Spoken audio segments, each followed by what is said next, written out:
சாய்ராம். என் அன்பு குழந்தையே, நாளை திருப்பம் தரும் திங்களில் அற்புதம் ஒன்று நடக்கப் போகிறது. கேட்டுவிட்டு சந்தோஷமாக தூங்கு. உனக்கு சந்தோஷமான செய்தியை கூற உன் சாயப்பா நான் காத்திருக்கிறேன். ஆம் செல்லமே, இனி நீ நினைக்கும் ஒவ்வொன்றும் உனக்காக நடக்கத் தொடங்கும். உன் வாழ்க்கையில் இனி நீ எடுத்து வைக்கும் ஒவ்வொரு அடிக்கும் ஓர் அர்த்தம் உண்டு. அதில் உனக்கு வெற்றியும் உண்டு. வாழ்க்கையில் நம்பிக்கை இல்லாமல் எதையும் செய்யாதே.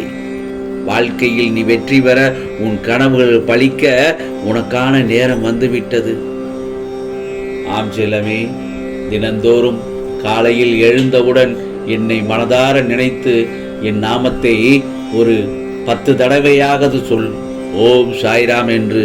அந்த நேரத்தில் உனக்கு வெற்றியான செய்திகளா உன் காதில் கேட்க ஆரம்பித்து விடும். உழைக்கும் வயதில் உறங்க நினைத்தால் உறங்கும் வயதில் உழைக்க நேரிடும். அதனால் எப்பொழுதும் சிந்தித்து செயல்படு. எல்லாவற்றுக்கும் ஒரு காலம் வரும். ஒரு காலம் வரும் என காத்திருந்து உனக்கு இனி வரிசையாக வந்து குவிய போகிறது. நீ ஒரு காரியத்தை செய்ய நினைக்கும் போது இயற்கை மூலமாகவோ உன் உறவினர்கள் ஆலோசனை மூலமாகவோ அல்லது 5 அறிவு உடைய விலங்கினங்கள் மூலமாகவோ தவறான சகுனங்களை கண்டால் அந்த காரியத்தை செய்யாதே. அது ஆபத்தில் முடிந்துவிடும் என்பதற்காகத்தான் அப்படிப்பட்ட நிகழ்வுகளை உனக்காக ஏற்படுத்துகிறேன். அதை நீ முதலில் புரிந்து கொள். தினமும் எவ்வளவோ தேவையற்ற வீண் பேச்சுக்களை பேசுகிறாய். எனக்காக ஒரு 2 நிமிடம் ஒதுக்குவாயா? என் பிள்ளை என் நாமத்தை கூறி என்னை அழைப்பார்களா என்று நான் துவாரகமாயில் அமர்ந்து காத்து கொண்டிருக்கிறேன். பிரார்த்தனைகளை சாதாரணமாக நினைத்து விடாதே. அது மிகவும் சக்தி வாய்ந்தது. ஒரு சிறிய பிரார்த்தனை கூட மிக பெரிய மாற்றத்தை கொண்டு வரும். ஆம் செல்லமே, அதனால் தினமும் என்னை நினைத்து பிரார்த்தனை செய்ய பழகிக்கொள். அப்படி செய்தால் உன் அலைபாயும் மனம் அமைதியடையும். குழப்பங்கள் தெளிவாகும். உன் புத்திக்கு எட்டாத விஷயங்கள் கூட உன் மனதில் தோன்றும். ஏன், அது உன் வாழ்க்கையே மாற்றி அமைக்கும். தினமும் என்னை பிரார்த்தனை செய்தாலே போதும். உன் குணநலன்களில் நிச்சய மாற்றத்தை உணர்வாய். நீ மனதில் நினைத்து கொண்டிருக்கும் விஷயத்தை யாரை வைத்து செய்தால் உன் காரியம் கைகூடும் என்பதை பிரார்த்தனை செய்த பிறகு அறிந்து கொள்வாய் என் செல்லமே. இதோ என் ஆசீர்வாதங்கள் உனக்கு எப்போதும் உண்டு. மன நிறைவோடு ஆசீர்வதிக்கப்படுவாய்.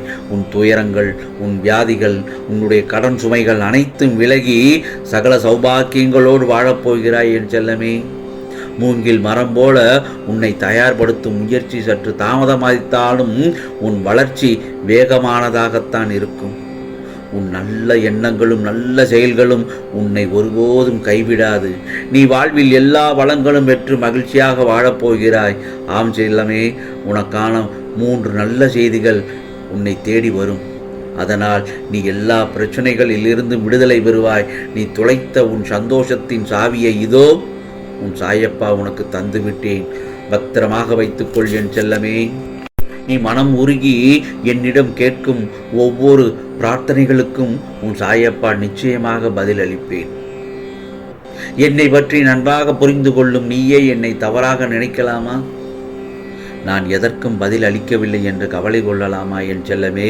இப்போது நான் சொல்லும் பதிலை மனதில் நன்றாக நினைவில் வைத்துக்கொள்.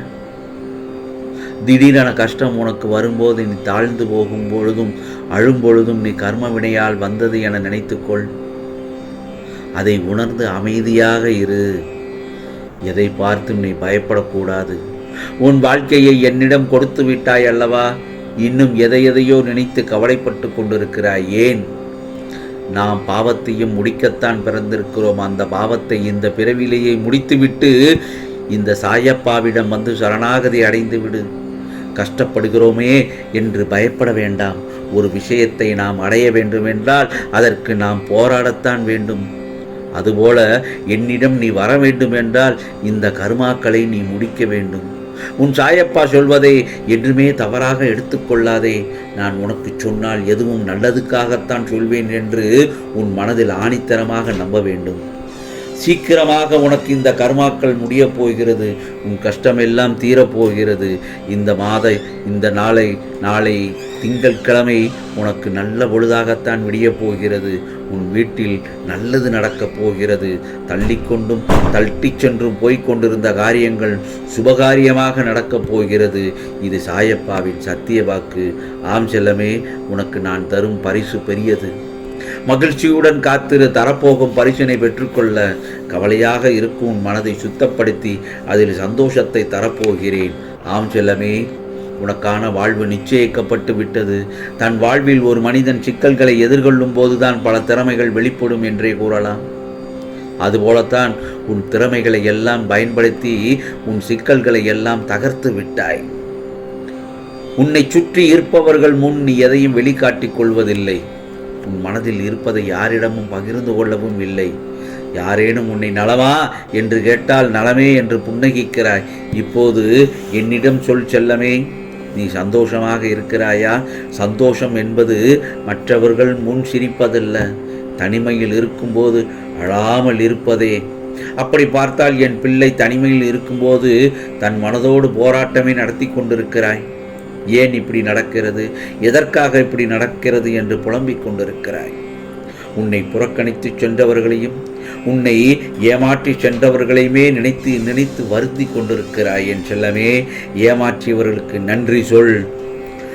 அவர்கள் ஏமாற்றத்தை சொல்லித்தரவில்லை, இனி ஏமாறாமல் இருக்க அனுபவத்தை கற்றுத்தந்திருக்கிறார்கள். வாழ வழியில்லையே என்றும் வாழ வாய்ப்பே இல்லை என்றும் புலம்பாதே. நீ பயணித்து கொண்டிருப்பது தான் உன் வாழ்க்கை. உன் எதிர்கால வாழ்வு ஏற்கனவே நிச்சயிக்கப்பட்டு விட்டது. அதை நோக்கித்தான் நீ பயணித்துக் கொண்டிருக்கின்றாய். உன் நிகழ்கால செயல்கள் ஒவ்வொன்றும் உன் எதிர்காலத்தை தீர்மானிக்க வேண்டும். ஆம் செல்லமே, உன் எதிர்காலம் உன்னால் தான் எழுதப்படப் போகிறது. எப்போதும் அச்சத்தில் இருப்பதை விட ஒரு முறை ஆபத்தை சந்திப்பதே மேல். உலகில் தலைவிதி என்று அவரவர்கள் எதிர்கொள்வதே இந்த வாழ்வில் உனக்கு வேண்டியதை பெற உன்னால் ஆன அத்தனை முயற்சிகளையும் செய். கடந்து போன நாட்களில் உன் துன்பத்திற்கான காரணத்தை பட்டியலிடு. இனி கடக்கப் போகும் நாட்களில் அவை மீண்டும் நிகழாமல் தடுத்துவிடு. நான் சொல்வது உனக்கு புரிந்திருக்கும் அல்லவா? இதோ உன் முயற்சிகளும் செயல்களும் நேர்மையாக இருக்கும் பட்சத்தில், உன் ஆசைகள் நியாயமாக இருக்கும் பட்சத்தில் உன் சாயப்பா நிச்சயமாக அதை எல்லாவற்றையும் நிறைவேற்றி தருவேன். இது சாயப்பாவின் சத்திய வாக்கு, வேத வாக்கு. உன் முயற்சிகளுக்கு நான் என்றும் துணையாக இருப்பேன். இருளான வாழ்க்கை என்று கவலைப்படாதே. கனவுகள் முளைப்பது இரவில்தான். ஒவ்வொரு இருளுக்கும் ஒரு விடியல் முடிவு கட்டும். இருளோடே எந்த நாளும் முற்று பெறாது. ஆகவே விடியல் என்று ஒன்று வரும்போதுதான் இருள் என்பது முடிவுறும். உன்னால் ஆன குறிக்கோள்களில் மட்டும் உன் கவனத்தை செலுத்து. உன் தடைகளும் சிக்கல்களும் தானாகவே மறைந்துவிடும். ஆம் செல்லமே, நிச்சயமாக உன் வீட்டு வாசலில் நான் வந்து நிற்பேன். உனக்கான காரியங்களை எல்லாம் நிறைவேற்றி தருவேன். நீ நிம்மதியாக தூங்கு என் செல்லமே.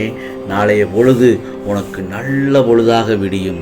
நீ நினைத்தது எல்லாம் நல்லதாக நடக்கக்கூடிய நாள் நல்ல நாளாகத்தான் இருக்கும். நாளைய பொழுது உனக்கு நல்ல பொழுதாக விடிய உன் சாயப்பாவை நினைத்து நிம்மதியாக தூங்கு என் செல்லமே. உனக்கானது எல்லாம் நல்லதே நடக்கும், நல்லதே நடக்கும். ஓம் சாய்ராம், ஓம் சாய்ராம். ராம்ஜி அருள் கிடைக்க.